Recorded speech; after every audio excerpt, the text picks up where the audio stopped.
what would be the difference between yourself and Fisher Homes independent builder? We could build an average house in 6 months before COVID. We can't do that anymore. What should I be looking for in a builder? And if I'm going out to 3 builders, interviewing them, what should I be looking for? Well, because of the opportunity to go into residential early on, it wasn't that I just signed up and said, hey, I'm going to start building a house tomorrow. And we're back with another great episode of the Angry Realtor Podcast. I'm Chris Robinson. Teresa Graham. Chris Taylor. And we are with the Dreams to Keys team out of Seminole Realtors out of Louisville, Kentucky. And I called in a favor, like a real big favor. And this man came at a drop of a hat. First of all, I'd like to say thank you Absolutely. for coming. But without further ado, this man's been in the business for over 12 years. His wife is also an agent at Seminole Realtors. Without further ado, Mr. Terry Celo with Seal Homes. Thank you. Glad to be with you, for sure. So it's the Angry Realtor Podcast. We kind of keep it unfiltered. We keep it honest, keep it real. Sure. Tell us your background. Well, I did undergrad school, graduate school, and graduated with 3 different degrees. Worked in a career of near 30 years with those degrees, but while getting one of the degrees, I worked commercial construction and helped build the largest furniture warehouse in the state of South Dakota. And it's called the Furniture Gallery. Okay. And it's still there. And I learned how to read blueprints. I learned to appreciate the hard work and the integrity that goes into working off of a set of blueprints to get a final product that not only looks good but is sustainable and is a good product. In my previous career, I've actually helped entities that I've worked for in significant construction projects, being the appointed staff person to work with engineers, architects, contractors, and was a part of building over 120,000 square feet of a relocation of a business we were working with, and so that all made me very comfortable to go into building on our own nearly 12 years ago. Okay. So you say you had 2 degrees. What were the degrees in? I actually have 2 degrees in education. Okay. And then my 3rd degree is a doctorate, and I went to seminary. Okay. In Minneapolis, Minnesota. Graduated with that. So you're an ordained preacher or? Ordained minister. Okay. Oh, okay. All right. I no longer serve in that capacity as a paid employee, but I did take my experiences with that and education, administration, which helps me still today. So it was in the Christian faith? Yes. So were you like a Baptist preacher or? Baptist. Okay. Okay. All right. So I know off camera we talked about you being from Detroit. Yes. The Motor City. Yes, sir. So tell me your experiences in Detroit. Were you a Motown fan or was it? I still am. Okay. I still am. Old Motown, like Yeah. Jackson 5. And, Yes, and the cool thing about growing up in Detroit when I did in the mid 70s, and I graduated from high school in '82. mhm. I tell people respectively that I grew up poor and didn't know it, but my parents did a good job taking care of us, and maybe that's why we didn't feel like we were in an impoverished situation. But I took those experiences that somebody once told me in high school, nobody's going to ever take care of you. You have to take care of yourself. And so that gave me the burning desire to always have good work ethic. So as a kid, let me ask you this: as a kid, were you like into like Legos, construction? What No, sparked your curiosity? I mean, about I had some Legos. To be honest, is perhaps working around other people, other entities, other churches, mission trips, kind of gave us opportunities to help people, whether it's help people repair something or help other churches, people that really had needs, make their life better. and so that helped me. As far as we didn't have much in technology, it was just starting to come out. You know, the game station and stuff. By the time I got out of high school, so I didn't have those kind of toys and technologies. But so we, you know, our time was out, you know, learning how to play sports, learning how to get along with each other on the playgrounds around us, and the I think a park lot systems. of this generation now is Yeah. like missing It is. a lot of people. Like my son. I mean, he plays AAU ball, but a lot of times I like put the phone down. Sure. You know, like go Well, outside, go play, go. I mean, yeah, he messed up his leg once, but you know, just go outside and experience life, experience Right. nature around you. So well, yeah. we definitely did that, and probably went places we probably shouldn't have as kids. That, you know, we were kids that we didn't fear, Right. and Right. you know, kids then didn't carry guns. Today, some kids do carry guns. Right. Right. So we didn't fear for our safety like perhaps kids do today. But we went anywhere. In high school, we were anywhere in Detroit. Did we ever see trouble? Yes, we did, but we knew not to get in it. Yeah. Right. So after college, then what happened? Well, after college, finished off a last degree and served 3 different churches, and in the education area, administration area as well, and they were very fulfilling, and but I just needed a change about 10, 11 years ago, and made that change, and decided this is what I wanted to do for the next phase of my life. So it's been good. It's been rewarding. It's had its challenges, but we learned from those challenges. Okay. It's been good. So I know you mentioned that you did construction, right?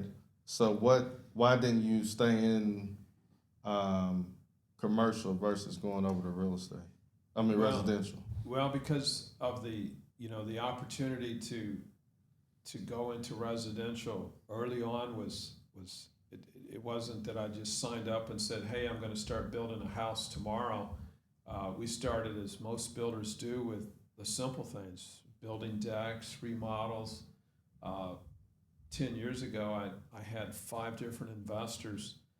When flipping was pretty normal, those guys would, my wife, literally as a realtor, she would find real estate for these investors, and we'd go in and gut these houses and turn these around for profit for these investors. And it was rewarding for them financially.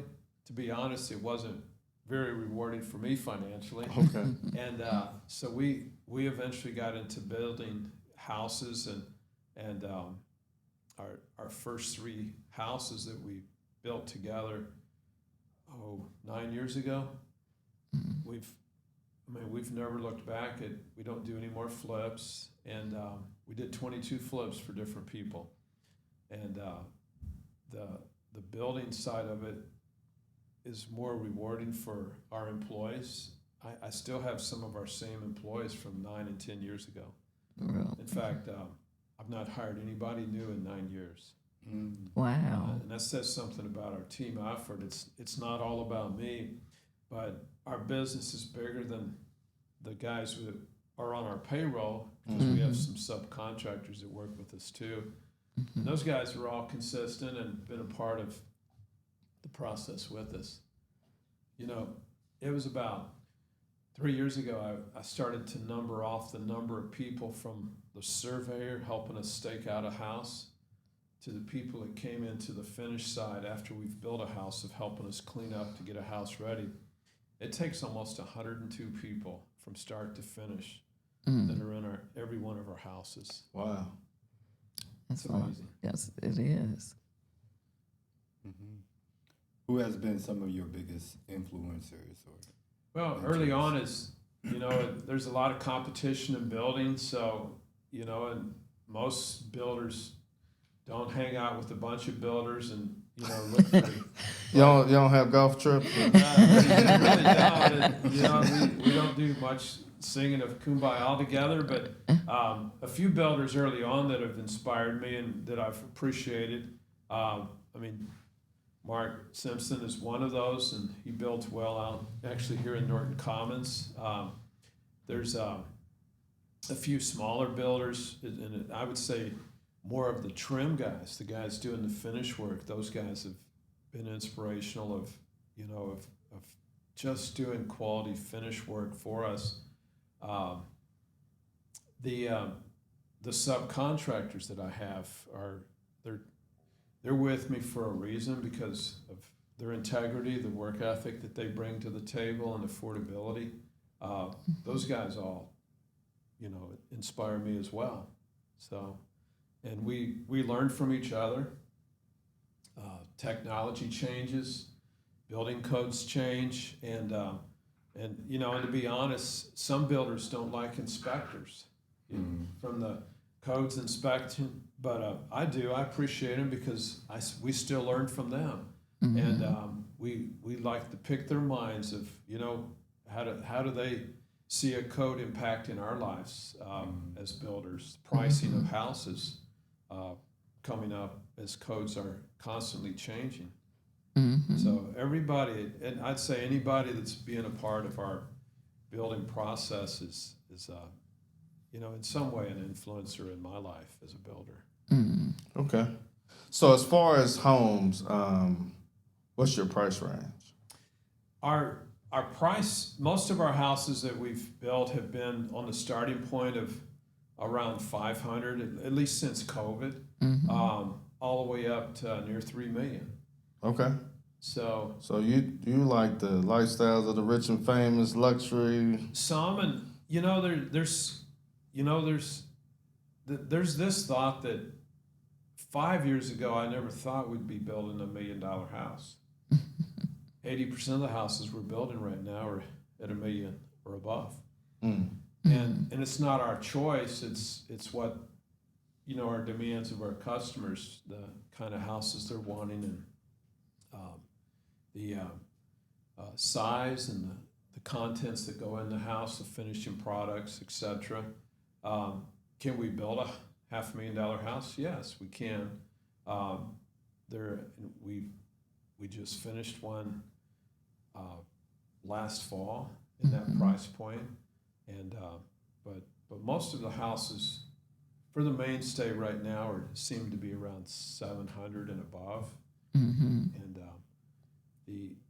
as far as the affordability, having a client to match that product, it being a custom house is a little slower at times, and as interest rates have crept up and people being vetted to purchase, so.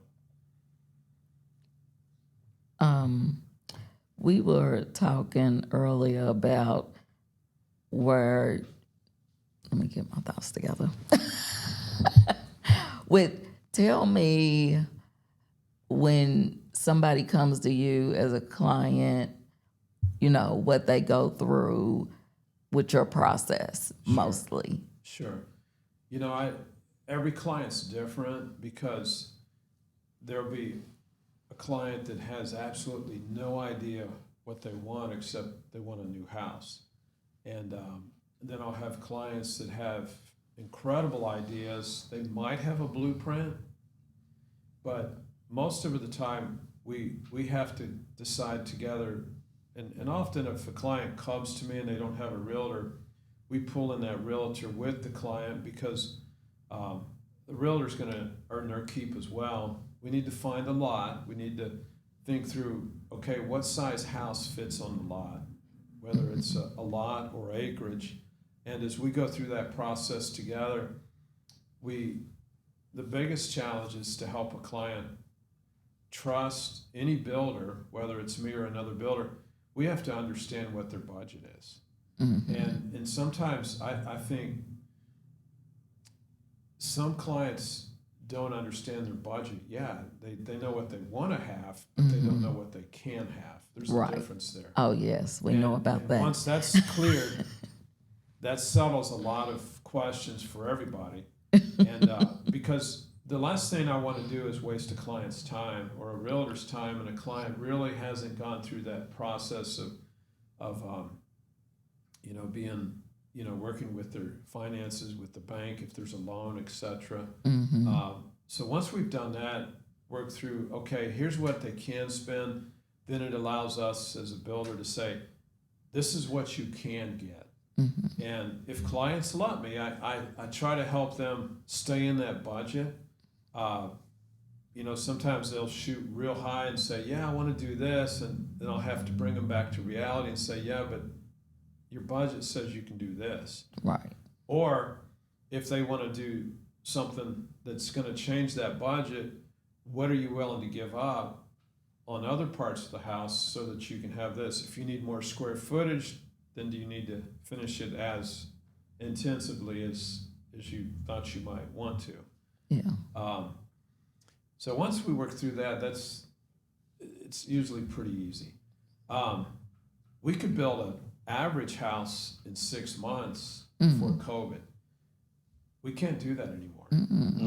Materials sometimes aren't here quick enough. There's delays in manufacturing.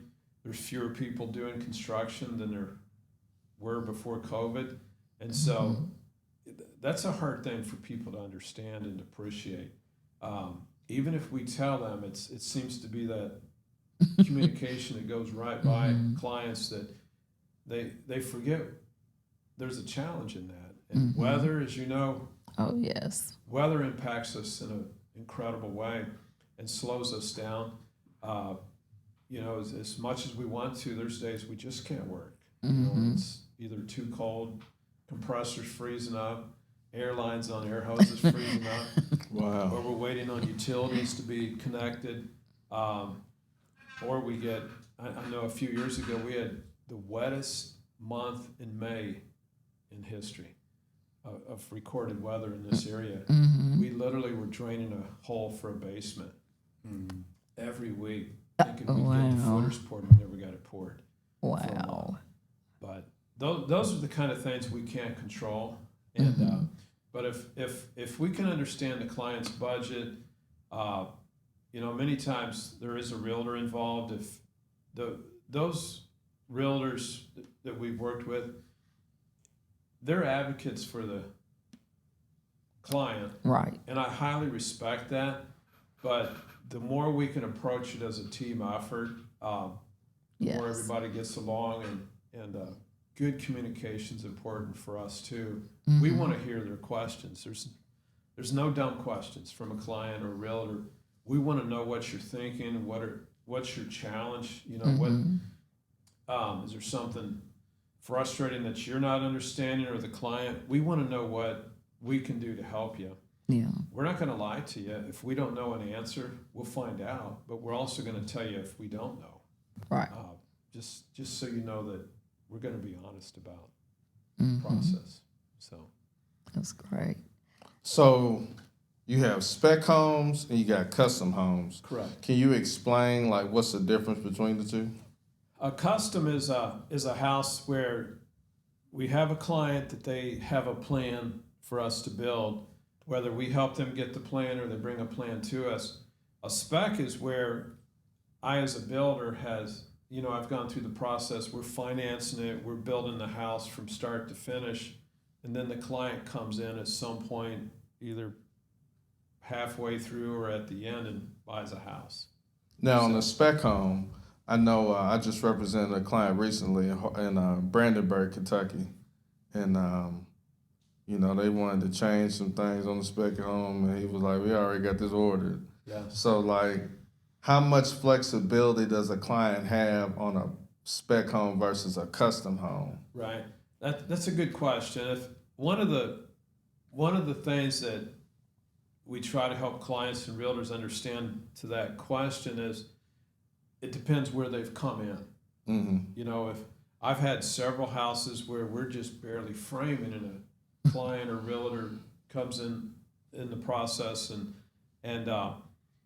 it's easy. You're talking about picking out floor colors, your flooring, your colors of your walls. If they're in it before brick, they get to pick out brick. But everybody has to understand just like buying a car. Most cars come with 4 wheels, right?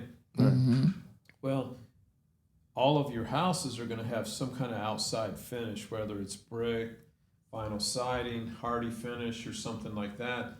And so we all have to understand there's a budget with that. If it's a spec house, yeah, we can be as flexible as we can, as long as the client understands that there's still a budget we have to stay with. Our spec houses are, in my opinion, are finished just as nice as our custom houses. And we don't cut corners on it. I don't do any contractor grade trim, doors, and none of that stuff. All the stuff we do is the same kind of stuff we do if it were a custom house for a spec house. But of late, most of our houses have been custom.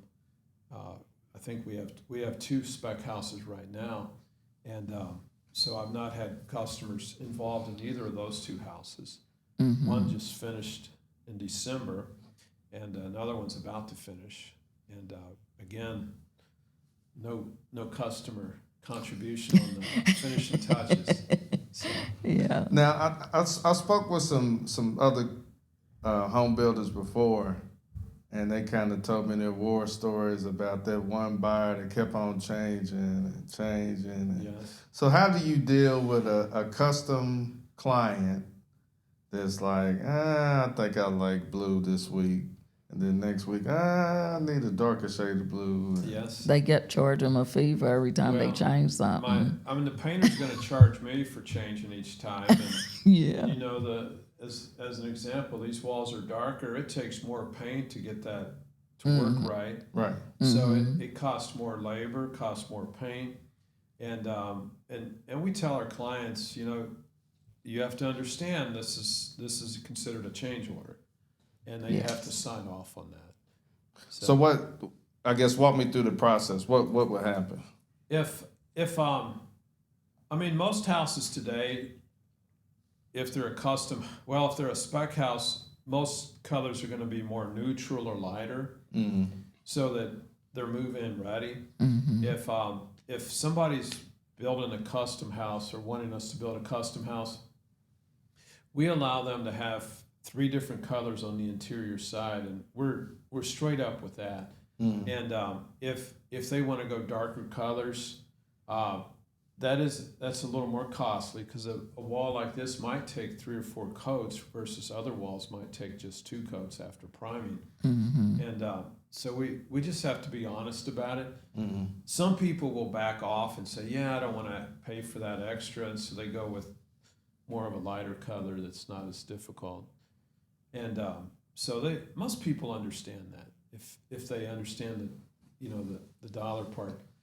Brick, there can be a variation of brick from as much as 10 to 20%, depending on what brick you pick out.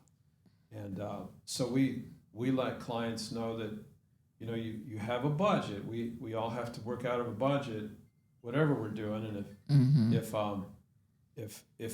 a cost of a house is at X, then it's taken X, X, and X to get to that point for us. And my clients, they do get a building budget from us, which is a takeoff of what does it cost from digging out the hole to the door handles that go on the finished painted doors. And they understand that, hey, this is the cost, the real cost of building our house. So they do understand that. And by the way, we try to be fair on our allowances. I try to approach it, what would I put on my house? Kind of a allowance, so that, it's quality products going in.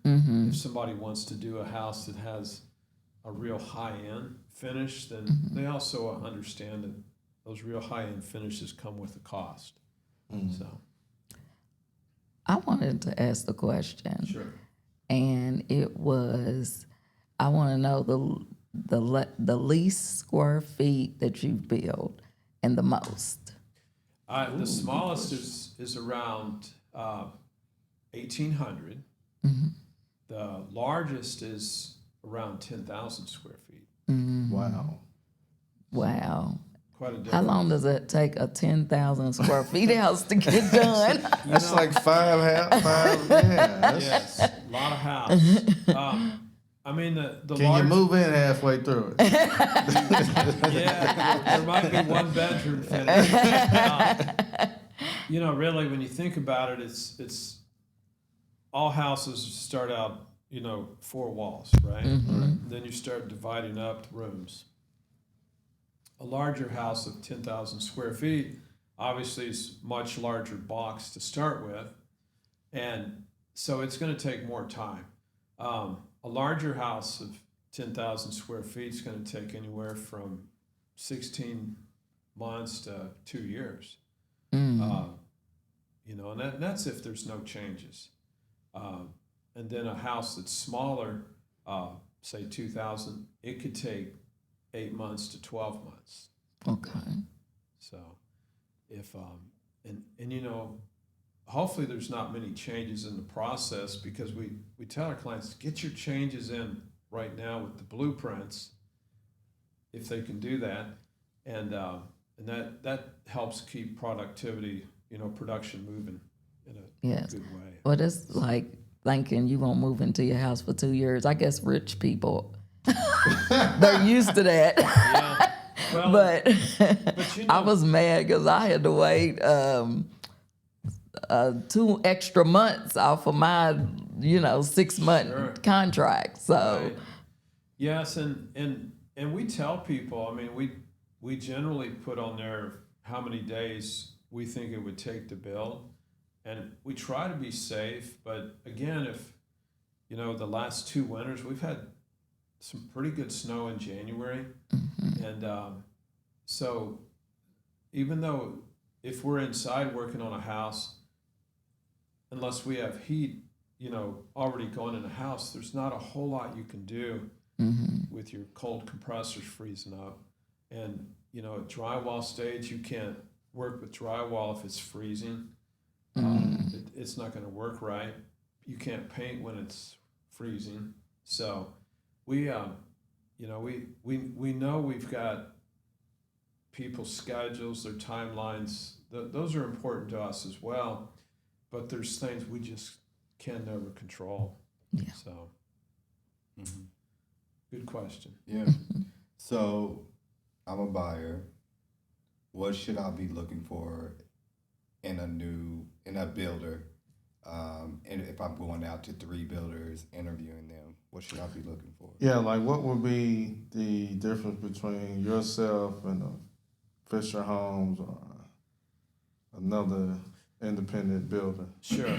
Well, and I can't speak for the other companies, but there are several We're not gonna try to companies. throw salt on them. Yeah, no, yeah, I agree. There, you know, I would tell people, you know, for example, if you're looking for a custom home, beware of, get an understanding of what is a custom home versus a production home. There's a big difference. We truly do custom cabinetry on all of our houses. We do custom trim. We don't do contractor grade, and also you want to look for craftsmanship. Look at their products. Look at people's products, their finished products. Ask around. Ask for references. The last thing you want to do is walk into a house that you purchase and realize you've got seams that trim that are not cut right, and there's scabs, trim's not even. You know, you want to make sure they're using quality windows. We only use Pella windows, by the way, and we made that decision about 1.5 years ago. Make sure they're using quality products as well. Yeah. Because no matter the price point, whether it's a $500,000 house to $2-3 million house, we're going to use the same quality product, brands, and Pella as one example. None of their stuff's junk, but their starter stuff is better than some of the products we've seen on the market in the past years that we've finally decided we're staying with Pella on all of our windows. Mm-hmm. And that's just one example of where we try to be mindful and give the quality products to our clients. But do your homework as a customer and make sure that your builder has the ability to do so. Yeah. I had a guy that worked for me, I won't mention his name. It's been about 9 years ago. He went out and started his own business, which is fine. And again, not mentioning his name, he had a website up and he was showing me a website one day at lunch. He said, "Hey, look at my new website." And I had to ask him, I said, "Is that really your work?" He said, "No, we just used it to help us market our business." And I said, "So what are you going to do when somebody asks you to produce that kind of quality?" He gave me that glare and said, "Maybe I should take that off." I said, "That's not your work." And I knew he could not produce that quality of work. And fortunately, he's no longer building today. So, Yeah. but make sure their product that they say they have is stuff they do. Yeah. Yeah. So just elaborate a little bit on what you're talking about quality. What upgrades are worth the investments when you are inside of a home? Sure, good question.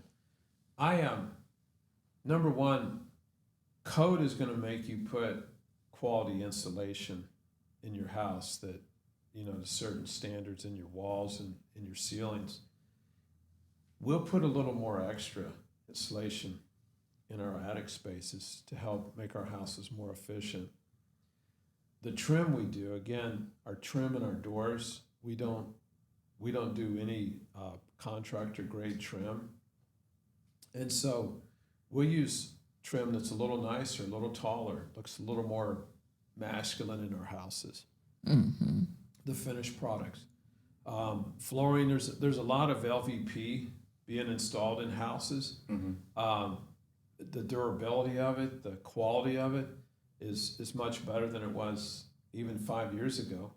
And but there's a lot of LVP on the market. So we tell people, and this is from our learning experience, make sure it's a quality LVP if you're going to use it. Not just to have that look, but the quality of wear for that.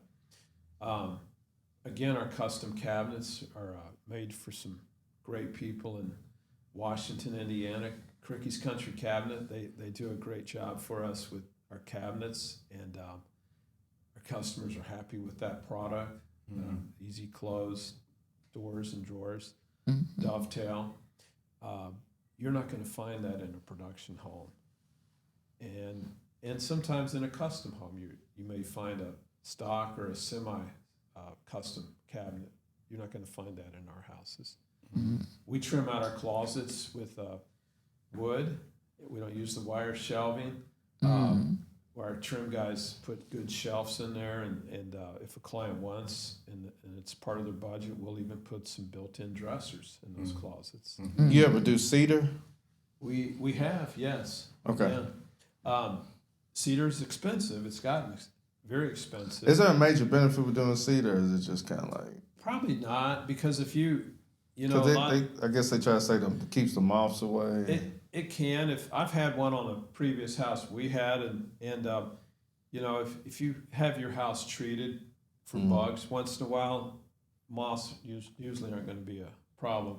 The cedar could cost you upwards a couple $1,000 for a nice closet, and that could go a long ways, just having the bug exterminator treated. So, Yeah.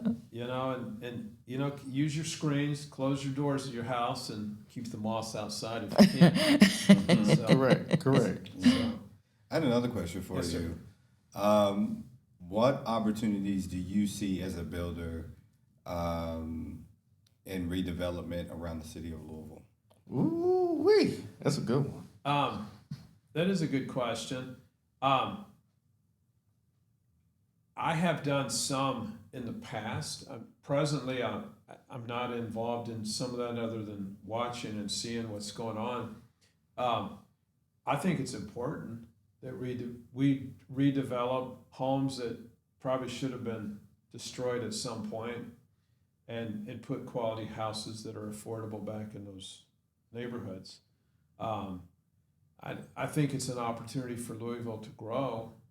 Um, I know there's some challenges that developers have, and there's sometimes different expectations that between developers and Metro that sometimes politics is played out.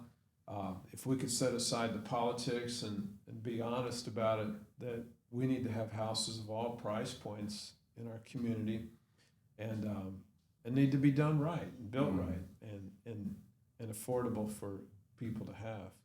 So, Yeah. Yeah. The piggybacking off of that, how do you feel about like Nulu and those areas is kind of gentrifying and sure. I've built two of my first houses I built in Germantown, okay, and I've done some renovation projects in New Lou area as well as Germantown. I have volunteered even going further west in Louisville. We've helped with some entities in the west side in the Portland area as well. okay, There's need for that. There's opportunity for that. yeah, And it takes a large collection of not only the government, but the building, the developers, everybody working together, banks, businesses, because you can't just build a bunch of neighborhoods or rebuild parts of neighborhoods. You got to be able to have opportunities for businesses to come in those neighborhoods too and be safe and vibrant businesses, healthcare, you name it. So that's Sure. important. Yeah. So let's get back to the building. Sure. So you're saying, depending on the square footage of the house, it takes 8 months to possibly a year or two, right? Depending on square footage. Right. So can you walk us through, like, I bring you a client or the realtor brings you a client, and we sit down and we map out what type of house that they want. Then what happens from there? Okay. Like from start to finish. Good question. You didn't ask me this. I'm just going to say this. We put it in our contract. In fact, I'm in the Builders Industry Association, and I put it in my contract that realtors receive 3% of the cost, and which is fair. You all have worked, and I'm going to expect you to work with us through the process. But once we have a plan, once we have a contract signed, then it takes a surveyor to survey, stake it out. We dig it out, pour foundations or footers and foundations, and then we backfill in the basement if there's a basement, or work with the crawl space, your rough in plumbing. You start your framing of a house, and then once framing is up, we actually bring my cabinet designer and the client together, and we design their kitchen layout of their cabinets and price that out. We don't do anything else on the house, on the inside of it, until the client signs off on, yes, this is what I want for my cabinetry, this is what our budget is for that, and we sign off on that. That dictates, that cabinetry of that kitchen dictates how plumbing and electrical go in the house. Okay. And HVAC follows that. And so once all of those are done, then we're ready for installation, drywall, and then whatever the finishes are for the outside, of course. So I get excited once we're at the drywall stage. It's on the downhill side. Right. And, so at that point, we're ready to prime the walls and ceilings, start trimming out, laying our floor down, and tile work, et cetera, for your bathrooms, and move from there. Okay. So as far as floor plans, with it being 2026, I've seen a lot of, regardless if it's a custom builder or uh, what's the Spec, not spec, but custom or what's ball homes? They're called production, production builder. Right. Sorry about Yes. that. So I see a lot of floor plans are open, right? right? You got like the big countertops in the middle with the sinks and the appliances, stainless steel and everything. So is that what everybody's wanting right now? Like my parents, they live in Plainview, Right. have a house in Plainview, 40, 50 years old. Sure. And you got like the living room and then the dining room, the kitchen, the family room, and half bath. And so is anybody going back towards that, or is it just all open now? You know, it's And It is a good question. Another question is Yes. it cost efficient with installation and everything to have an open floor plan? Does it cost more to put heating and air in a room that's just open? well, height can make a big difference in that. You know, Okay. if you're looking at a 8 or 9 foot ceiling versus a 12 to 16-foot ceiling in that great room area, heat rises.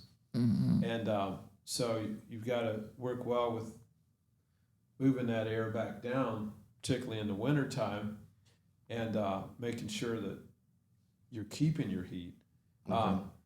Is it more costly?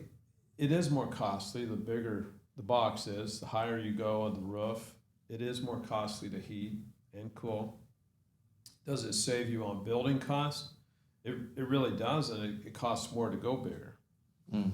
So you have to carry longer loads, you know, of the ceiling and so forth, and so that does add up a little more. Our clients building houses that are more chopped up and rooms more closed in. Very seldom do we see that happening.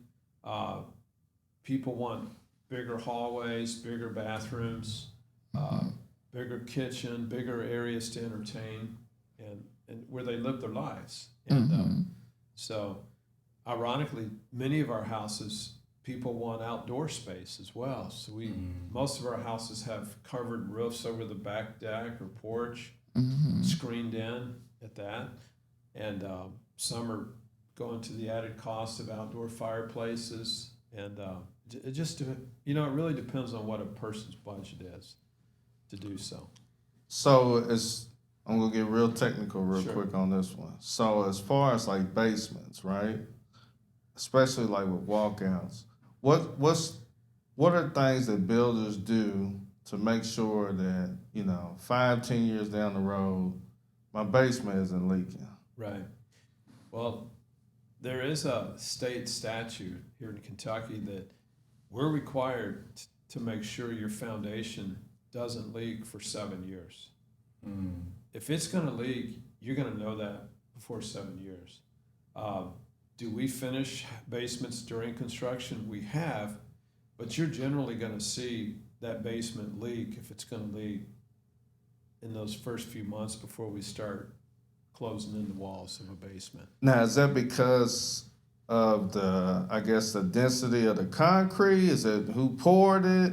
Is it because you didn't have rhubarb in the middle? Or is It can be all of that. Sorry, everybody, I'm getting kind of technical. Yeah, I mean, it could be any of that or all of it. Concrete will crack. Right. It's just a matter of when. And so, you know, very seldom, I mean, we'll see concrete crack on floors before we do on walls.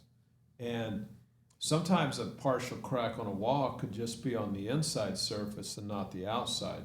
Keep in mind, all houses are supposed to be waterproofed on the outside of the foundation, which is a barrier to help keep them dry. And but you know, very seldom does a client say, "Hey, let's finish the basement during construction." But if they do, hopefully we've seen any water damage with that. Now our waterproofing is a lifetime warranty, Okay. so that's pretty good. The company we use to do our waterproofing, it's a lifetime warranty. So, have we had clients call us 5-6 years out? No, we haven't, fortunately. I mean, every basement should get a sump pump as well, so you're keeping the ground level down, not coming up. And can you kind of explain the importance of a sump pump? Should there be multiple sump pumps if you have a large basement, or is It just depends how you know, if you have a large basement, all of the water is going to be the same under that slab. If you know, if you know you're in an extreme wet area, then possibly so. You should maybe consider 2 sump pumps, but most houses in this area, 1 sump pump sufficient. And you know, in this kind of weather, sump pump either is going to be running, or you're staying pretty dry where water's just going around the house and not Yeah. coming up to work that sump pump. I mean, even during construction, even before we connect the sump pumps, you'll know sooner than later if water can or might be an issue. I would say 1 in 20 houses we build, we'll go ahead and turn the sump pump on during construction because water table may be higher under that. And but once you plug that in, that's been an okay solution for us. Do you prefer steel beams or wood beams? Well, there's sometimes where you're engineering, you know, your architect and your engineering may require you to have steel beams. Your wood beams, we use both in most houses. Okay. So I-beams to carry the bigger loads, and then the LVL beams to carry above that generally. So we use a lot of engineered floor joist as well. And I mean, that's engineered and tested to carry a better load than a 2x12 joist. Okay. So, He breaking it down. yes. So are you involved in every build? How are you involved? Do you got a team of people that outside Yes. of the contractors and things That's a like good that? question. Yeah, can buyers call you if they mad about something? Absolutely. Or do they got to speak to Yeah, secretary? yeah. Hopefully they don't call me mad. But, you know, I want to know. You know, I said earlier I want to know questions from my buyers, and you know, and we're human. If a client and realtor, if they give us respect, they're going to get that much respect and more. And but we tell our clients, you know, there's no wrong questions. Please ask, okay? But we do ask.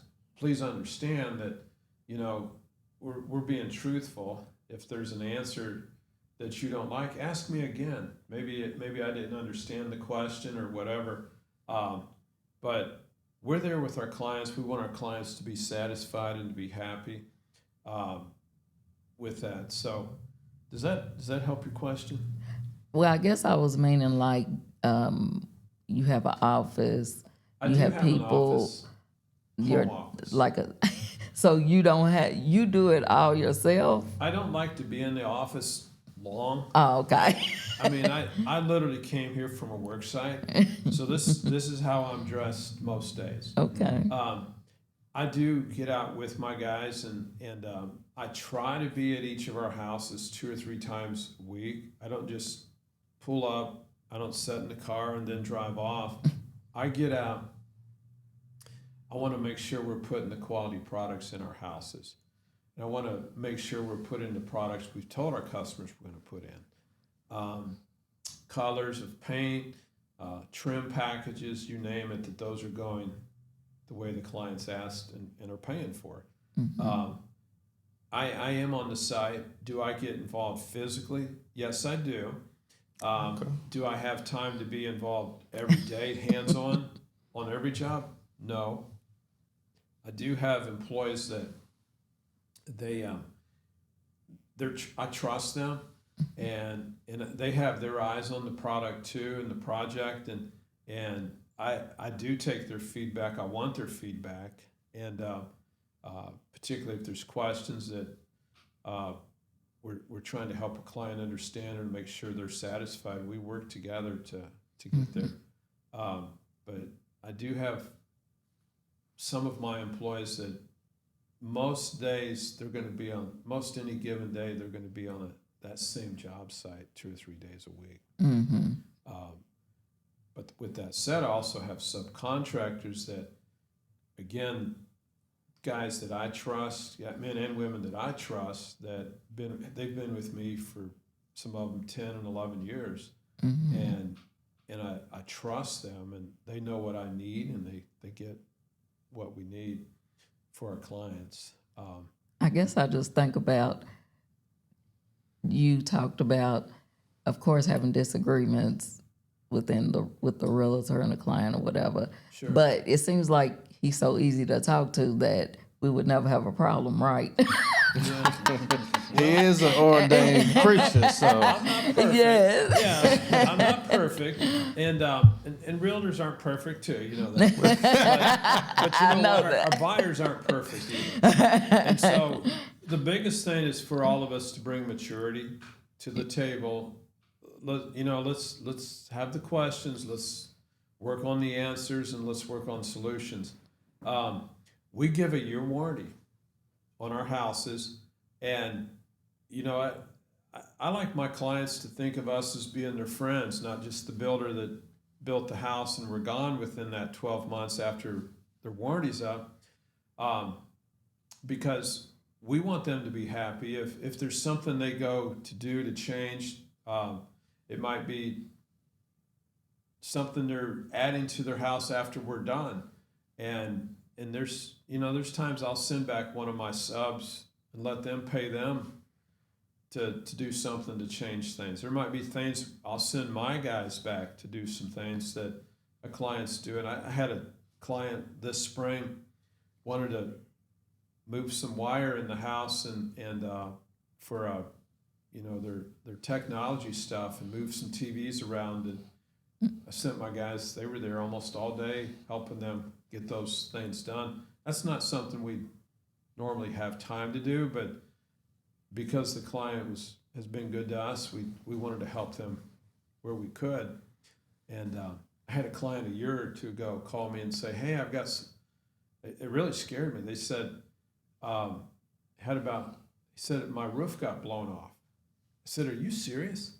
And he said, "Yeah, my roof got blown off." I said, "Did anybody else's roof get impacted around you?" And they said, "No."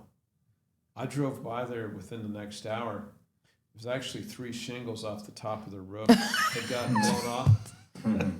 But as I looked at the other houses in the cul-de-sac, they all had the same issue. Okay. Well, this is when we had a suspected tornado go through Louisville a year ago. Remember that? Out in the J-Town area? Yes. So I told my client, I said, it's obviously roof damage. Your house is now about 3 years old. And I said, but I'll send my roofer, and whatever it costs for him to put those back up there, you just write him a check. Mm-hmm. And at my cost. And it was under $500. Mm-hmm. And he called another roofer, it easily would have been $1,000 for that repair. Yeah. Those guys go door to door. Oh no. Those guys can get you. Yeah. I built a house with a production builder. Okay. And, here's what I wanted to ask too about, like, the HOAs and things like that. Do you build any houses in those type of communities? I do. Because, the whole neighborhood was new, and you can't get in touch with anybody. Yes. Tell me why. Well, is that the HOA? Yes. Well, because it's usually people that are volunteers Really? in the neighborhood that they just want to be on the board. And then some neighborhoods, HOAs, will hire a management company to run the books financially and oversee, kind of being the neighborhood cop of your grass growing too high or whatever. Right. But those people should be answering their phone. If they're an elected official to represent your HOA, they should be. Okay. They should be answering your call. The management company should be, because you're paying part of their wages. They should be answering your call. Well, So- yeah, they're not. Yeah. And I didn't know if it's after the development is done, then they are. I didn't know. Well, it could be, is the development finished? No. Okay, then it's probably the developer, the company doing the is it the whole neighborhood's production bill? Mm-hmm. They should be answering their call. So you may want to pay a visit down there Okay. to them. Thank you. Yeah, Can I take you with me? sure. Yeah. So Okay. they should be. Yeah. And I mean, if they're in the Builders Industry Association, you might reach out to them and see if they can help you. Is that the only association that you are I'm in? in the local Louisville Builders Association. I'm in the Kentucky Builders Association, and then the National Home Builders Association. Okay. So, and I don't get involved in the politics stuff of that. I'd rather be out running my business and making sure we're doing a good job. I do go to their learning experiences, their network experiences, where I've gotten to know other good people and Yeah. vendors, but no to the political stuff. We about to end this. Yes, We do rapid fire. 5 questions. yes, sir. Are you ready? I'm ready. All right. First one. First question would be, what would be your advice to up and coming young guys that are interested in becoming a builder? I would say learn the trade as good as you can. The code book's about this thick, so you're not going to know all the codes, but be friendly to your inspectors. Trust them because they know what they're talking about generally. I've gotten to appreciate and respect my inspectors that come in, whether it's another county or in Jefferson County. I've learned to respect them, and they work hard and they're accountable to make sure we build a good, safe, sound product. Number 2, unless you come from great affluence, you need to make good friends with a good bank and find a bank that respects you and that will work with you as you need construction loans. And make sure that lender has time for you because you're going to learn a lot from that lender. Mm-hmm. And you'll appreciate what they do in trying to help you in your business in the good and the tough times. And then, was that 3? Did I give you 3? That's the first question, but Well, yeah. another part of this I'd give you is learn to connect with realtors because in my work, half of our houses are sold with realtors bringing clients to us, whether it's a custom or a spec house. And, I know you all have had some challenges nationally with, some goofy stuff with lawsuits that, it's beyond my knowledge of how all that happens. But as a builder, I want to make sure you realtors understand I'm giving you 3% because that 3% is hard earned on your part. Correct. And make sure as a builder, if you're looking to be a builder, make sure you clarify that with your realtors in writing that they trust you, that you've got their back. Okay. Next question. Next question is, what was your favorite build? Oh, my favorite build was probably my second house I built. It was actually a shotgun house at the corner of Ash in Germantown. Okay. It's a green vinyl sided house. Shotgun had a cool rear deck on it up top and then one below where you could sit and sip coffee from the deck that led from the bedroom. You could sip coffee or wine on a Saturday night overlooking the apartments that used to be a warehouse of some kind of manufacturing there, and it's now nice condos and apartments. Okay. Close to walking distance to the Germantown restaurants and shopping areas. But that was a fun house. It had a gas fireplace, 3 bedrooms, and a nice sized living room and a nice kitchen in it. Okay. So All right. Third question. What is a tool that you cannot live without? it's probably my miter saws. You know? Okay. And what is a miter saw? Well, there are many different things, but mine is a nice DeWalt saw that's a sliding arm saw that you can cut some really nice cuts for trim. It actually has a laser light guide on it. Even my best trim guys love to use it and prefer it. So we actually have 6 of them, and we wear them out every few years. And so we actually have one in storage that's still in the box, ready to go into production. And but that's probably our favorite tool for sure. All right. 4. Yes. What would be your dream project build? Oh, Would it be for a particular person like Pat Kelsey? What's up, Pat? yeah. You know, We've would built it be a some houses. particular person or a Yeah. particular build? What would be the? It's a particular build would be, we all want a client that's easy to work with, that is really interested in having a house built and looking forward to participating with us and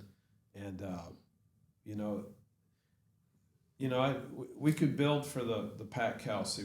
We've built houses that are nice size, as I said, up to 10,000 square feet. We could build bigger if we need to, but really, that client that's interested in us and we enjoy working for, just a happy person. All right. Yeah. Last question. What are some materials that are new to the construction business that's being used more recently? As far as I know a lot of people's not doing vinyl, they're doing, I guess, that special, what's the board called? Well, there's different. It's cement board, but it's different manufacturers make So it. what type of new product, like inside and outside the house? Yes. Even vinyl has, there's manufacturers that's making really good quality vinyl that you can use. The hardy, your cement boards, they're nice, but you have to repaint them every 10 years. And the cost of that could be, depending on the size of the house, could be $10,000 upward, $30,000 or $40,000.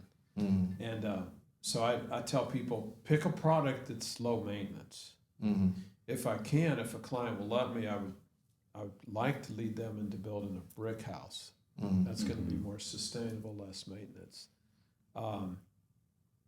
We've used some of our trim and out packages around some nice houses using steel siding that is board and batten, and it can have a cedar look to it. And it's got like a 40-year warranty on that product, so it looks nice. It really gives a nice finish up front and from the curb as well. As far as inside, anything new? In the last few years, we've seen more moving away from the traditional trim. Even if it's 5 1/4 inch baseboard, we're seeing people use the 1x6 squared edge primed painted baseboard to casing around doors and windows. It's neither craftsman or modern, but it's just kind of a combination of both. And I'd say 80% of the houses we build people are going to that and with that. We're seeing very few houses require, buyers are, very few are asking for the traditional crown going around the room. We've, in the last 6 years, we've probably installed traditional crown twice. So very few people are using it. There's other trim packages we can do and often do for clients that we've had some use raw cedar beams, faux beams, in tray ceilings or in vaulted ceilings. Those have become pretty popular, and they might help keep the moths away. That's what I was thinking. We don't like moths. Right. That's great. Well, that about wraps it up. We'd like to thank Mr. Terry CeeLo with Seal Homes for coming in and blessing us with his presence Thank you for allowing me. and kind of educating us on new construction, whether it's a smaller home or millions of dollars. I'm Chris Robinson, Chris Taylor. Teresa Graham. and we're with the Dreams and Keys team. You come on in. Come on. Come on. We want to introduce Come our on, new we're gonna member. introduce the newest one, the newest. You gotta Come get to, in go front to of the the middle. camera. Come Right to the here. In the middle. turn around, say hello. Yeah. Yes. Welcome aboard. Julie Parker, welcome to the team. Welcome to the team. We'd like for you all to like, share, subscribe. I'm gonna say it again. Like, share, and subscribe.